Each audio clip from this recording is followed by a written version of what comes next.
Well, he's the sheriff of Ramsey, so show some respect. Whoa! He's gonna get out of here. You just rammed it.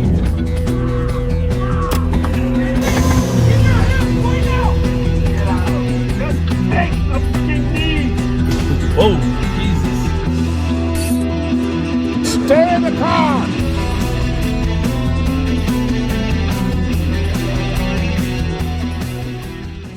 Well, we'll try to catch up with you, but God bless you. What's your vehicle description?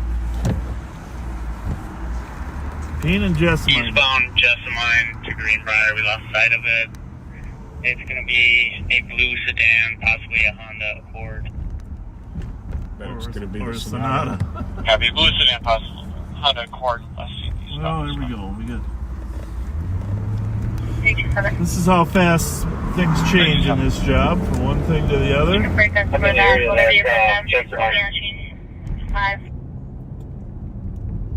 Copied that. Copy. 720, cancel 260. Well, we got to think ahead. We got to think ahead Copy, here, 260, Pat. I can show you clear. It can go up and over. It's probably faster up and over, but like could work its way back downtown 318. if that was our car. Yeah. 318. There's a motor vehicle theft pending right now. The last place we saw it would be southbound Greenbrier from Sims. Tell them to work this one. Work this one on channel 3. Copy that. Let's see. Southbound Greenbrier from Sims. They're both on 3, but the painted geranium one. Last seen south on Greenbrier from Sims, a dark blue. He said possibly Honda. We're thinking possibly Hyundai. 723 in a block. I think they'll do this and go to Cayuga. Is that okay? Copy that. And Yep. caller. All right. Yeah, I like the Cayuga idea. There's a lot of traffic out here, even though there's no crime, Pat. The crime seems to be picking up. Yeah. All right. 3773. Now we're going south on Hope. That means pull over, really. Really means pull over. Just get out of And we're the... going to be going west on 6. He's headed for the highway. 303, what is that?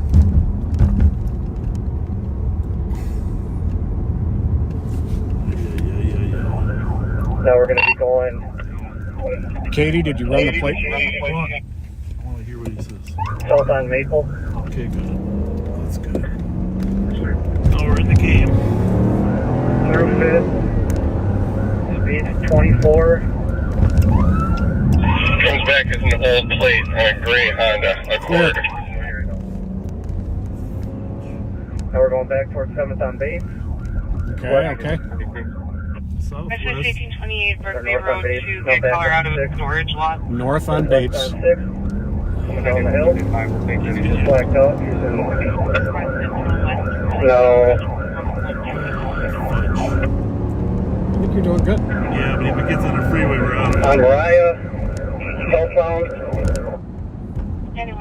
303, I believe it's for blue sedan. Honda Accord, possibly for 318 to call Payne and Jessamine. To get more air. Vehicle pursuit. It's our pursuit. So, backseaters, so I understand we went to a black screen. My apologies for that. Are we keeping no time, or did you want We had a lot going on here at one time, as you know, but Deputy Kill is okay. I'm just going to pull over here. taking down the Petroville Type 1? Park. So, anyhow, he was fired at, long rifle, as he was in the chase.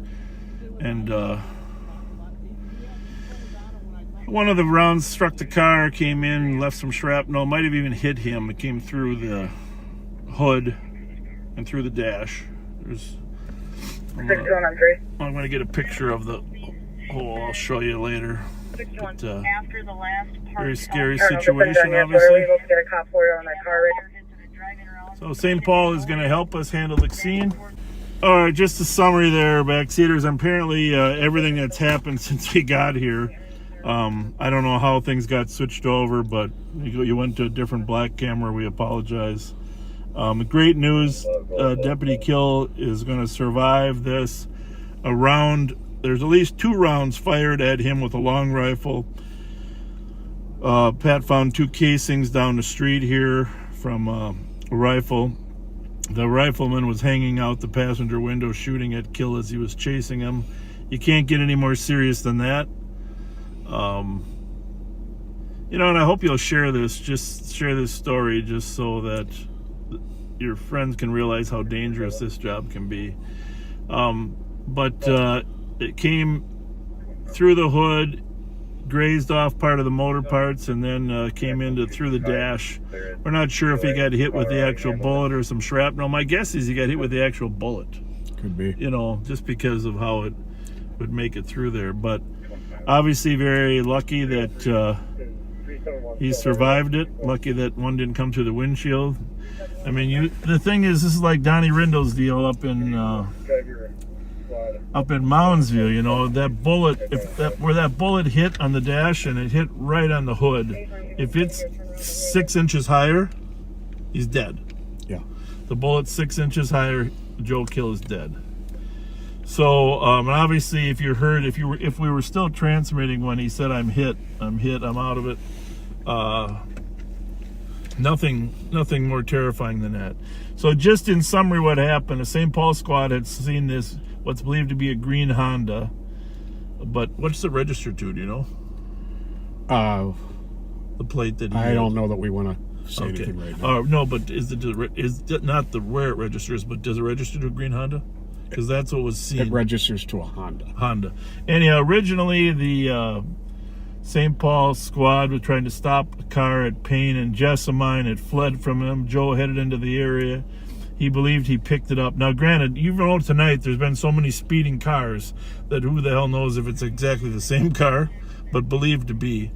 And so Joe was in a long pursuit. You were there listening and monitoring as we were trying to catch up to help the poor guy. They're no more helpless of a feeling than not being able to be closer, right, Pat? Absolutely. So St. Paul responded in numbers. They are going to handle the scene, and it's always better if we find the guy through future informants or evidence or ring cameras or matching the casings. It's much better if an independent agency is actually the charging rather than us. So that's where we're at. Anything you want to say? Just thank God it wasn't worse than it was. 6 inches higher. Yep. 6 inches higher. Now I'm a little bit at a loss for words right now, folks, and I'm just going to. This is about as extreme as it gets without actually losing a brother or sister officer. So you're just going to have to understand that we are going to be foregoing any shout-outs tonight. Number one concern is my friend and partner Joe Kill. Appears he's going to be fine, and we will be looking hard for this car and these suspects. Suspect is still at large. St. Paul officers are going to handle the scene for us. Like as I said, it's once we catch the person, it's always better if another agency is, an independent agency is charging them. All right, we are, Pat's going to grab his car, so we have an extra car out looking for the suspect vehicle. I'm going to pick up Rev at headquarters. Thank God we didn't need Rev. Well, I guess we always need Rev, but thank God we didn't really need him, right? Yeah, definitely. I'll say this, Gil did a very nice job giving directions, didn't he? Yeah. Do you realize you're hyper aware right now, right? Oh, yeah. Oh, most definitely. Yeah. Pat's head My vision is super sharp right now. Pat's head is on a swivel. Hey, let's just celebrate the fact that he's okay. Absolutely. Let's just, it's one of those what if, 6 inches higher and he wouldn't be with us. Because that thing was right on the mark to hit him square in the face, except it hit the hood of the car. Did not come through the windshield, went through the hood, penetrating rifle round. You got pictures, right? I do. Sounds good.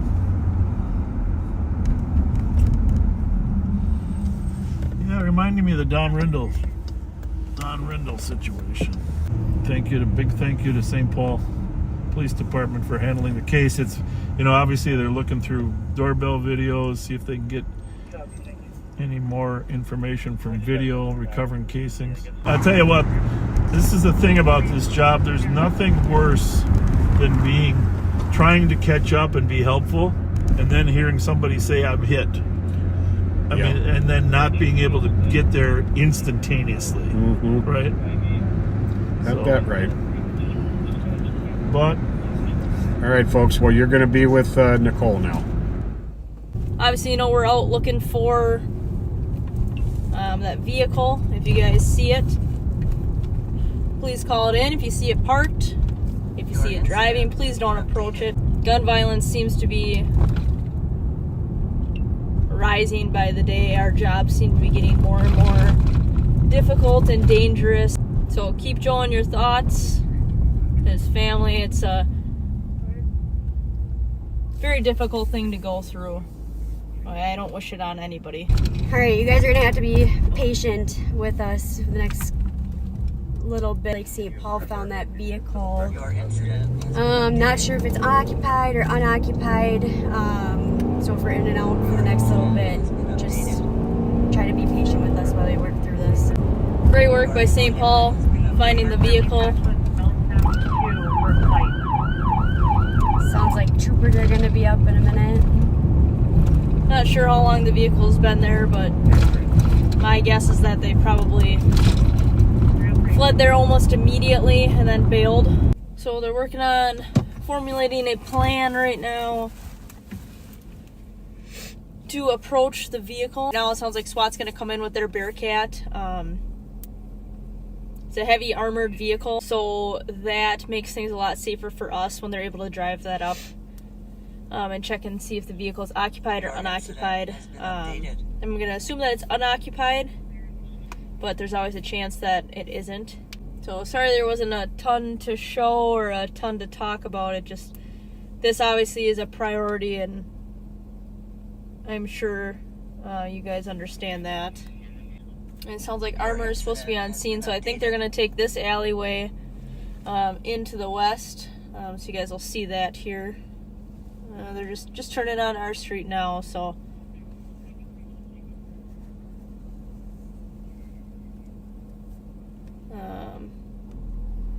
Here it's coming into frame now.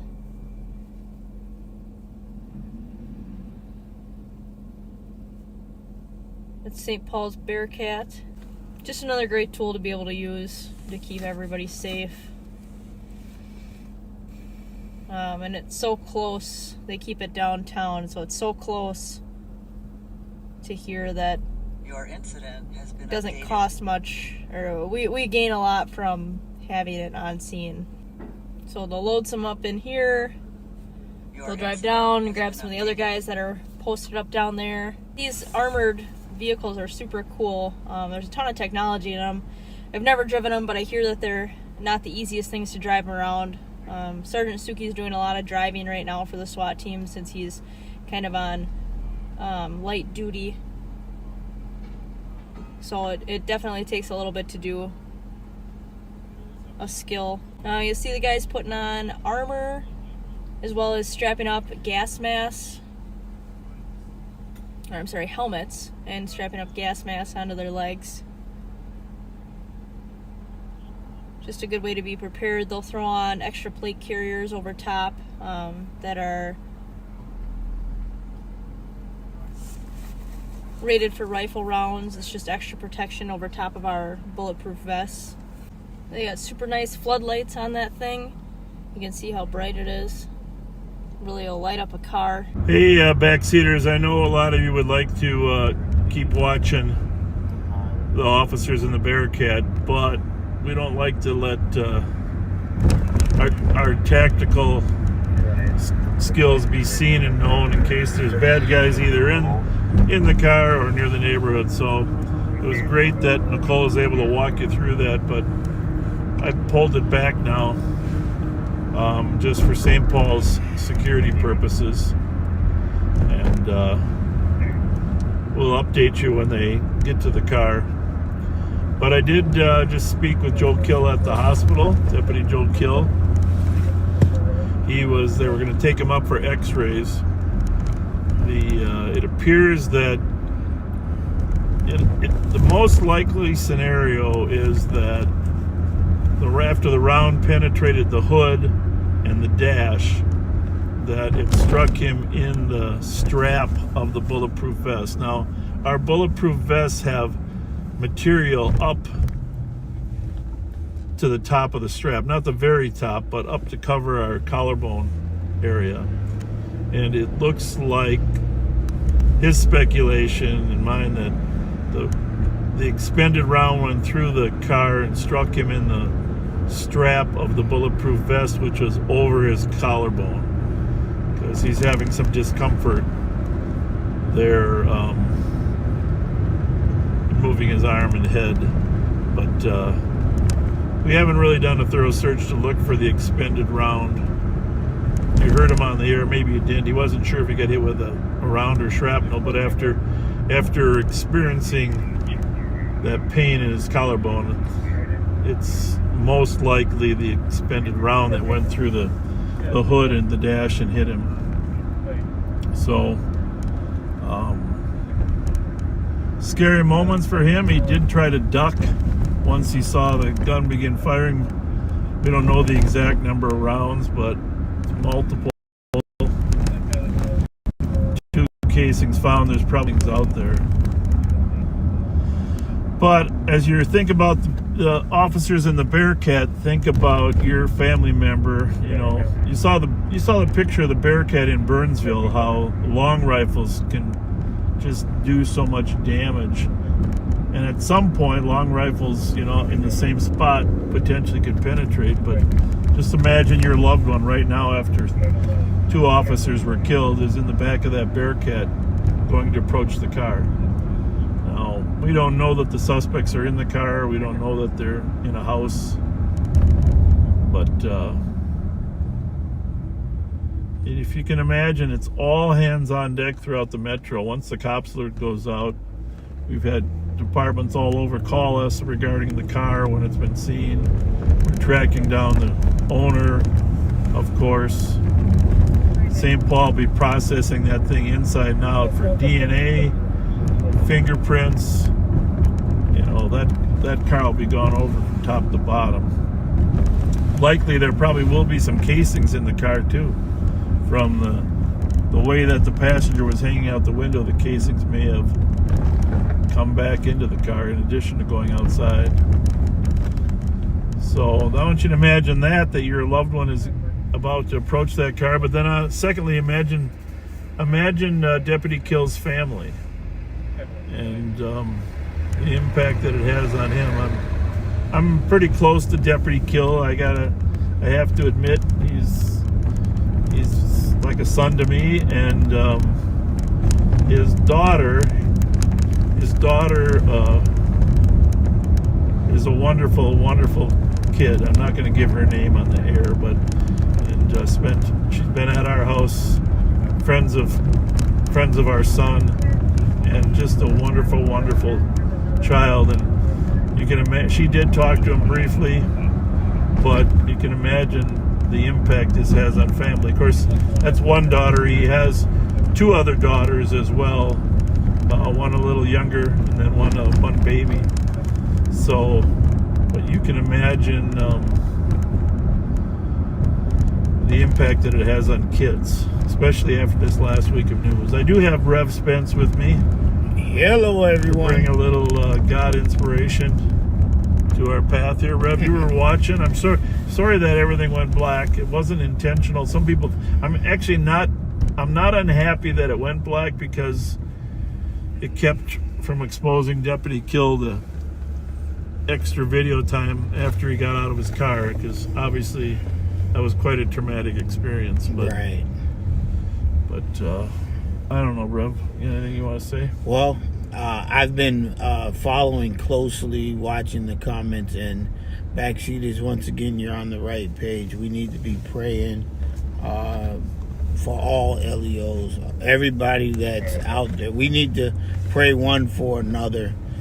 We are in a situation where when they will shoot at a police officer, I don't know about you, I get a little nervous because we just have to continue to pray one for another, continue to strengthen and holding each other up.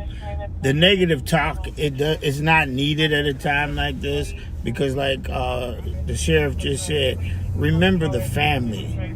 That could be your family. Be careful what you say, all the slick talk. Let's be kind to one another. Let's encourage one another. Let's continue to just be there for each other. Every time I see praying hands, I just go to praying because I don't know what you know or who you are. But you're asking for prayer at a time like this. We need to be praying. So just hold your head up, keep praying. And somebody put on there, we need a hedge of protection. Well, that's biblical. God has a hedge of protection. Can I add something around to the prayer list? Yes, sir. Can they pray that we catch the bastard? Well, Huh? yes, sir. Okay, that's what We pray that he just turned himself in. Okay. I'm okay with we catching him. Yeah. Yeah, we pray he turned himself in. It's like you said earlier, if he's going to shoot at police officers, this guy has obviously shot at other humans. Right. And that's the bad part about it. I don't even want to say too much about how bizarre this is, that these young kids and young gang members are shooting at each other and now shooting at police officers. Right? Right. It's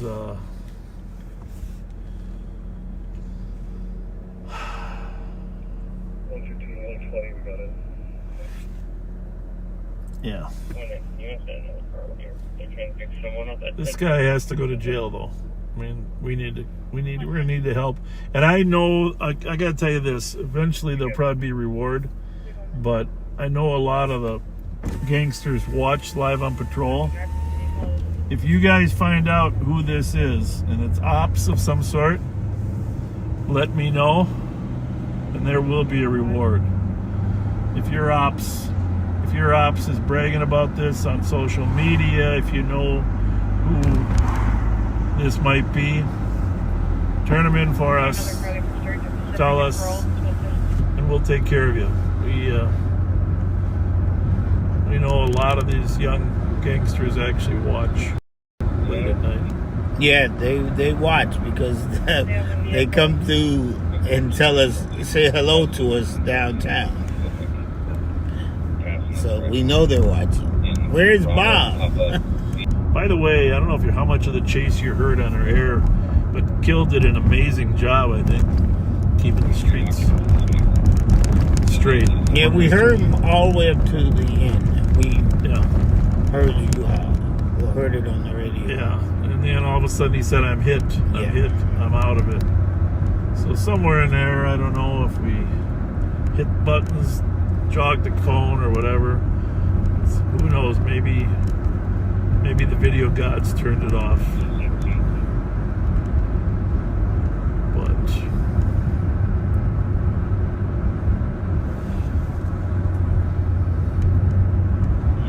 it's a dangerous world out there. Very, very dangerous. Had Joe returned fire, obviously the Bureau of Criminal Apprehension would be investigating the whole matter. If it's an officer involved shooting or critical incident, which legally, he could have returned fire.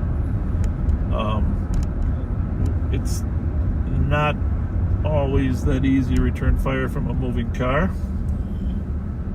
But once your life is in danger and to defend yourself from great bodily harm or death, you can take pretty much whatever action's necessary. Right. St. Paul is really, really doing a nice job. Just drove by me.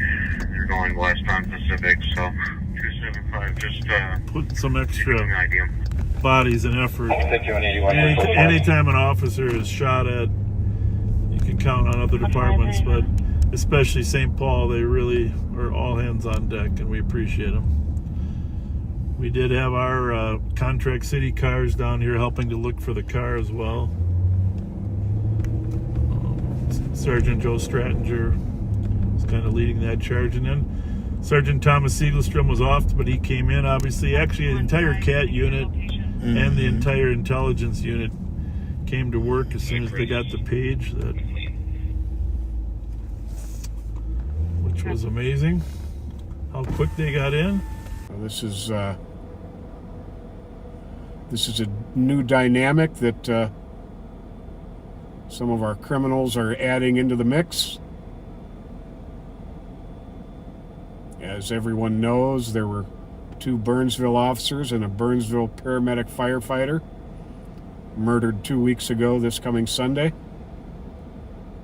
And now tonight, one of our CAT team members,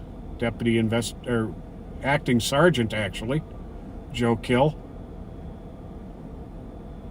conducting a pursuit, was shot. St. Paul, due to it occurring in St. Paul took over the investigation. 303. I was able to find one of the shell casings in the street. A St. Paul officer found another shell casing. So all pieces of the puzzle are coming together. The car was determined to be unoccupied. So I am just, I'm actually blocking traffic in the area of where the car was found for the safety of anyone who might be driving by. A drone has been utilized.